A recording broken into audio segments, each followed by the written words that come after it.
Welcome to Corinne's Picks. I'm your host, Corinne Basabe.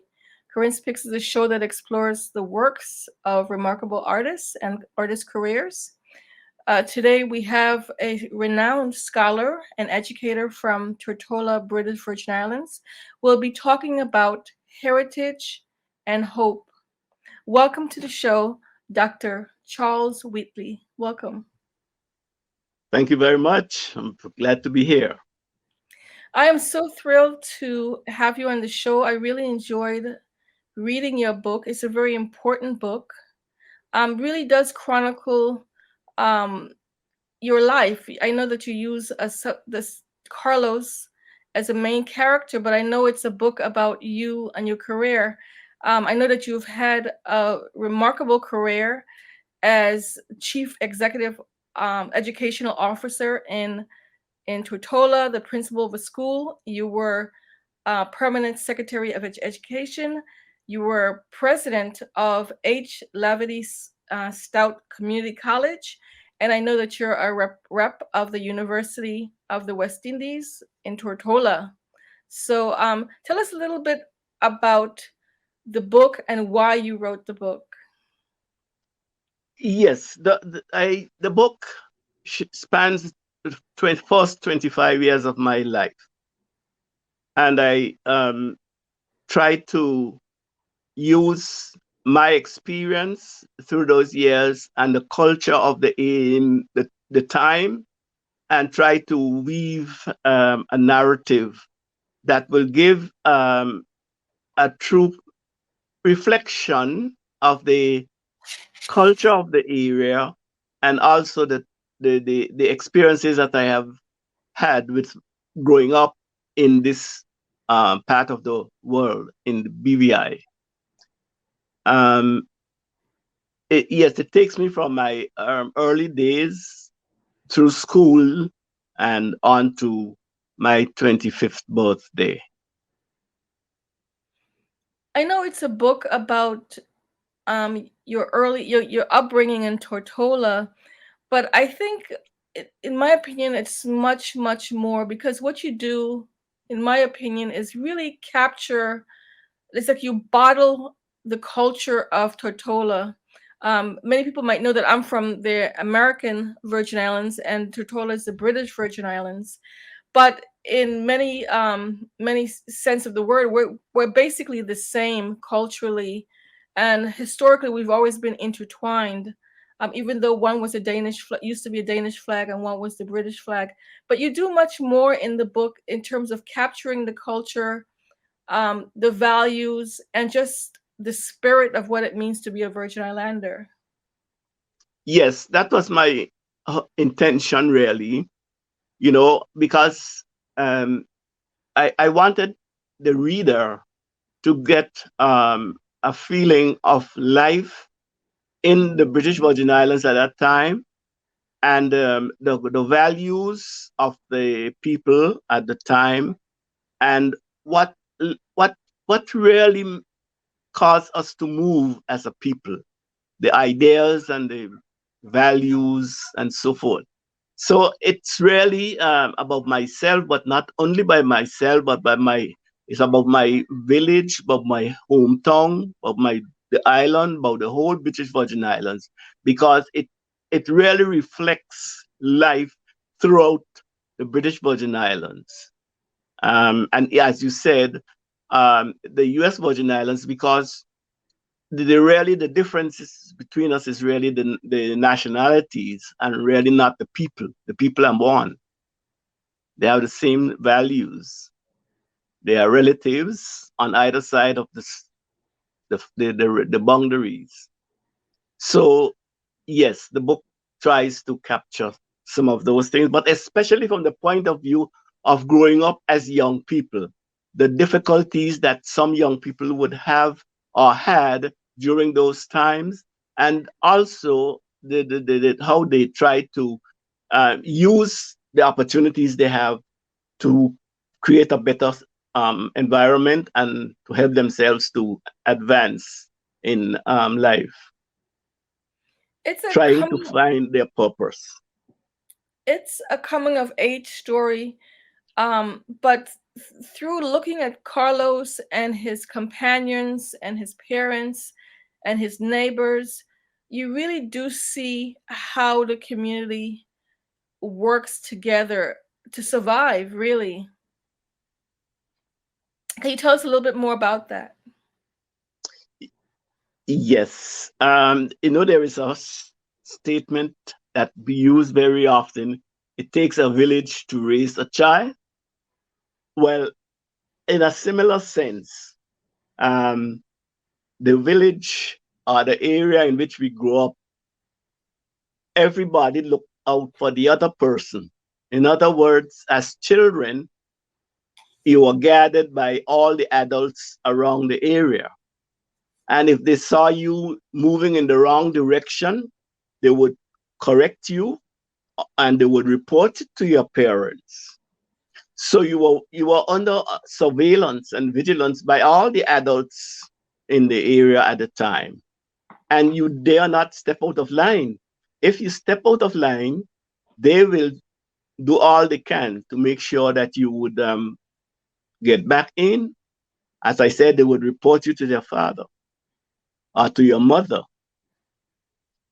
And the parents at the time accepted the reports on their children, and they would correct them as it different from what it is today. Child parent, I believe people are afraid to tell anybody about their child because it's a different cultural age in which we live right now. But yes, it was an age where everybody looked out for the other person. And I noticed that it also carried into Carlos, the children's life when they went to school. Yes, you had principals and teachers, but they were also kind of like surrogate aunties and uncles as well, because they had the power to talk to your parents and out of true concern for your development. And you might get corporal punishment in school, but but you might get a repeated spanking when you got home as well. Yes, the same kind of guardianship that you had in the community, it went into the school because the teachers really took an interest in children, and they related to the parents. They reported to the parents any misconduct, and if the child, if I was punished in school, I would not tell my mother because I would have to explain why I was punished, and if the reason, if it was for something that she was not satisfied with, she might give me another spanking. But you know, it was a, a caring situation where they cared for the welfare and the future of the children entrusted to them in the school. There was caring for every student, and that spilled over in the community, and that has influenced my life in a lot of ways myself. That's what caused one of the reasons why I wrote that book, because the influences that I had, I would like to make sure that they are passed on to another generation so they can understand how life was within that period that I am speaking about. I describe the book as having themes of culture, values, and resilience. And I felt that a lot of that was actually passed on to young people through lots of sayings. And I think I'm not sure if that's really unique to the Virgin Islands, but I just remember a lot of sayings and metaphors when growing up. And like what don't kill does fatten, like what, you know, que no mata engorden, like what doesn't kill you make you stronger, like things like that. I would hear. I could list so many sayings that I grew up with, basically to teach basically. Yes, we call them proverbs in a sense. Yes, there were hundreds of them. They would all they will always quote them to you. My parents, my mother and father, they always quote them to me. You know, um, so that you know, take for instance, they would say to you that a stitch in time saves nine. Be careful of the company you keep. Look before you jump, and you know, this it's like a whole lots of them. We actually at one of the school, the high school that I was principal of at one time, we did a project on them, and we have a book of all of them collected, which we call the book Bohog Putin Gold Teeth. That is that's the title, and it is of all those things that you are talking about, which you know, a part of the heritage and culture, and it has been very well accepted and used throughout the country. Yes. I know one that a lot of kids would hear from time to time, like threat. Who don't hear does feel. Have you ever heard that one? Yeah, man. It goes a little deeper than that. They'll just turn it around and say, Mr. Air wouldn't hear, Mr. Ass will Will feel. feel. Yes, exactly. Yes. Exactly. There's a Uh-huh. lot of sayings, but also a big part of the book, which just just flooded me with so much joy, was all the sayings, not the sayings, but the stories. I know that in the Virgin Islands we champion the Nancy tales, but there's so many other stories beyond the Nancy tales. Yes, we do have a lot of stories, especially treasure stories and, you know, stories related to our own culture. I don't think we devote enough time to sharing those stories with other people, really. But I try to capture a few of them to illustrate how the importance of them in our lives. And as I said, one of those stories was a story about gaining treasure, trying to capture treasure, dig for treasure, how you dig for treasure, and the problems related to digging for treasure. And they were real stories, actual experiences that people had, which were passed down to us. So we have about 30 seconds left before we go to commercial break.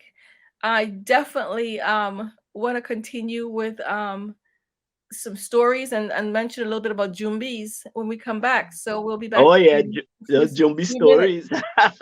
Okay.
Listen, you're my friend. I noticed you haven't really been yourself recently. Yeah, I feel like something's up. How are you? Are you okay? Is there anything you want to talk about? I just want to know how you're feeling. And listen, even if you don't know what to say, I'm here to talk. No matter what you're going through, I just want you to know I'm here. I've got your back. When you want to talk, I'm here.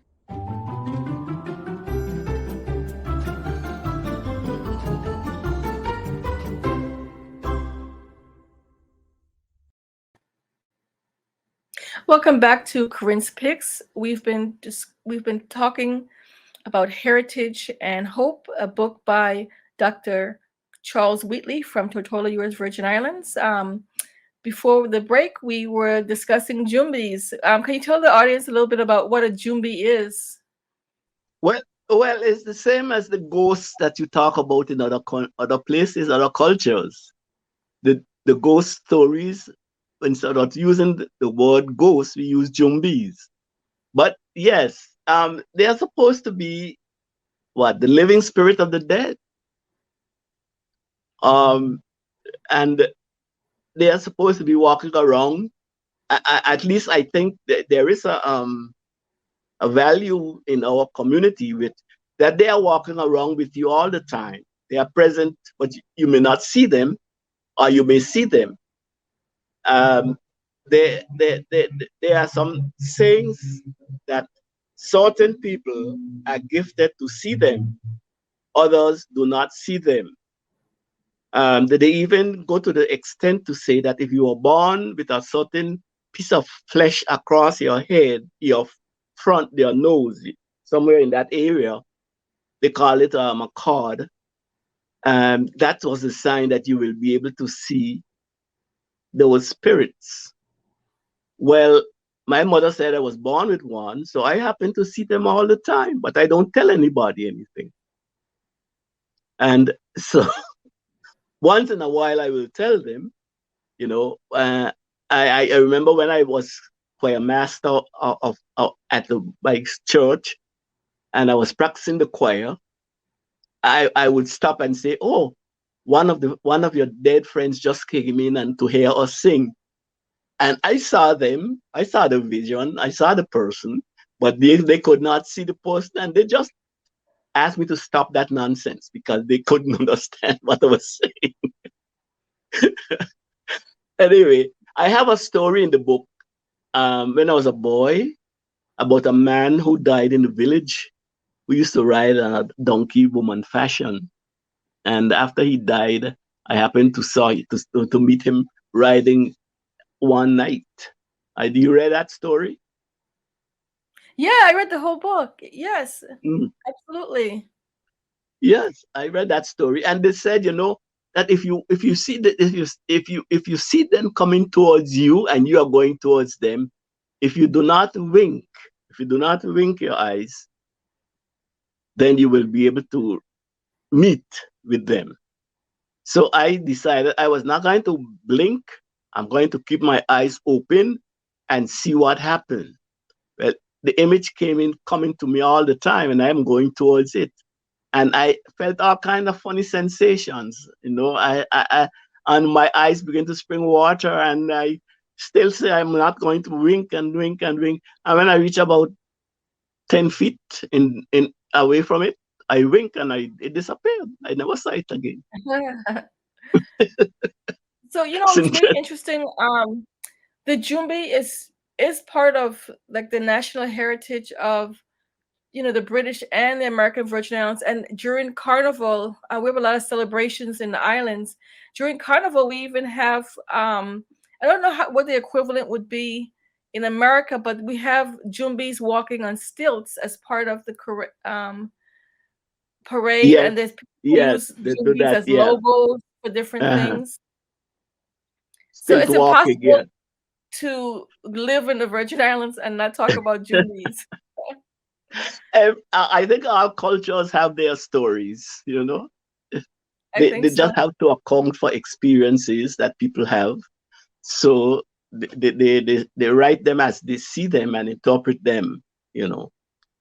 So But I it's think interesting. also in the Virgin Islands, before the internet, before cell phones, before cable TV, the entertainment, in my grandmother's generations was the community, and people used to sit around and tell stories and play the guitar, and so we used to make our own entertainment, and Jumbi stories and scaring little kids. I think was part of it.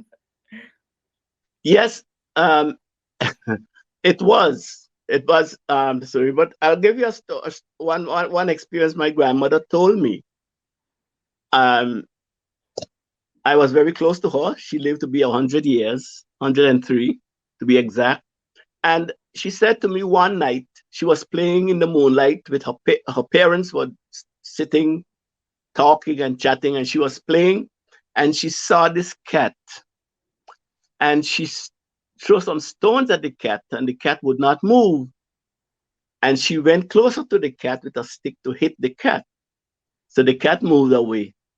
And she said that night in her sleep, a lady came to her and said to her, when you see a cat, please leave it. If I didn't know who you were, your parents, I would have given you the fits when you were stoning me.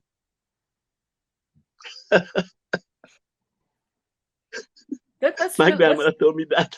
that's really really interesting, because I remember seeing, growing up as a little girl in St. John. I remember also seeing um ghosts, like soon after my grandmother died, but also when I returned after college, I returned to St. John, and I remember seeing like some kind of thing that looked like shape that looked like cellophane in my closet. Like I was laying in bed and I looked in my closet and there it was. It looked like a translucent, shiny thing. Oh, okay. So, but I wanted to talk a little bit also. We talk about resiliency in the islands, and I think it's really interesting our medicinal culture that people who didn't have many resources were very resourceful in terms of finding medicinal solutions to different ailments, whether it was, delivering a baby or, having a stomach ache. Could you tell us a little bit about our culture with herbs and medicinal things? Yes, there were a lot of folk remedies.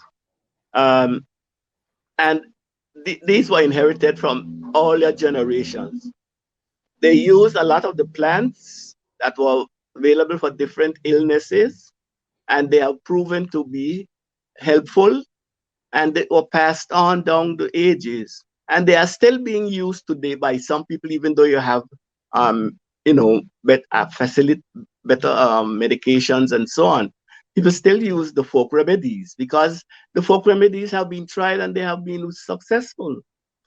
You have folk remedies for coughs, folk remedies for pain, for stomach aches, folk remedies for all kinds of things. In the case of you may have, say for instance, dislocated a joint, or you may have sprained a leg or something.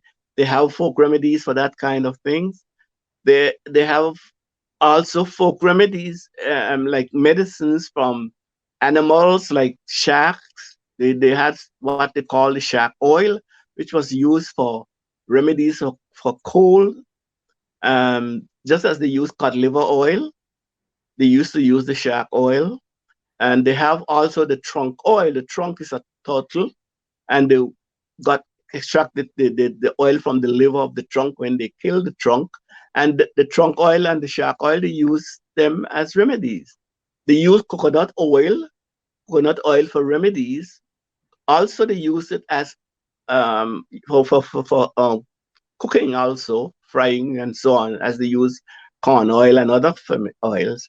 So yes, there are lots of folk remedies for all kinds of things.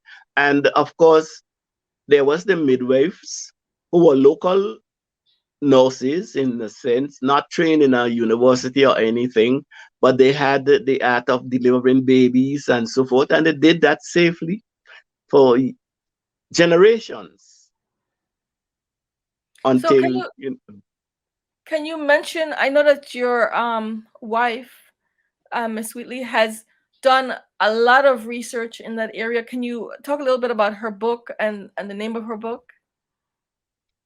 well, the last book she did was folk remedies, for medicines, those that I was talking about just now, the last book. And then she did some earlier ones on, which was related to the folk stories, pass it on.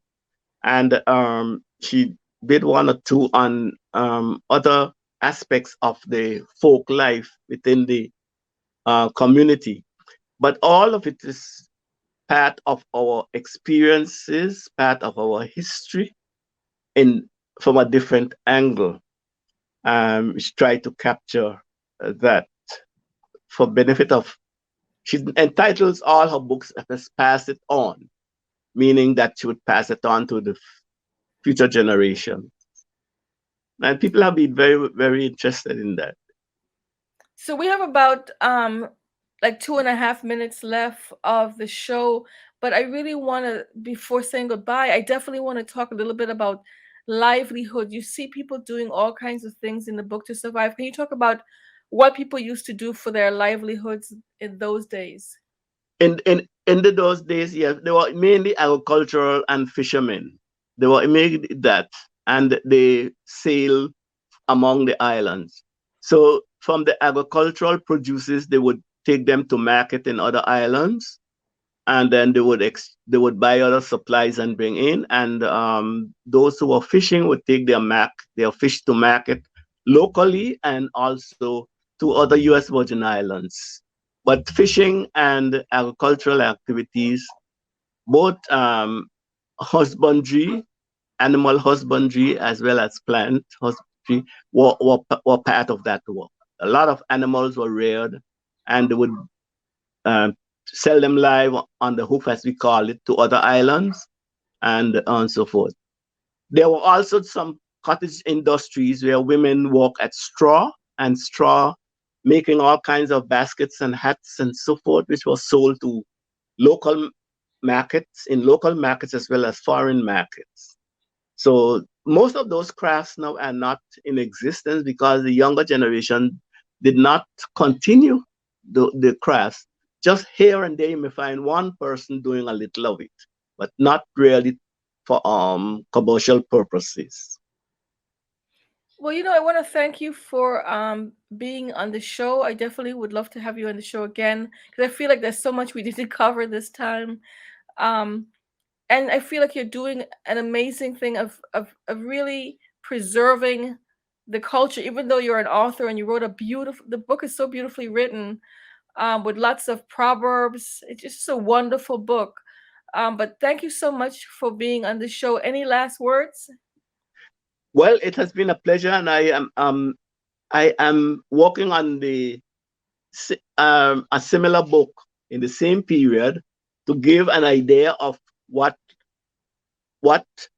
governance and so forth was in the times that I have written here, so that you get a full picture of the period, because I didn't touch on government and how they dealt with people and the laws and the crimes and that kind of thing. So I'm doing a book now which will give you some idea of that aspect of life during the same period.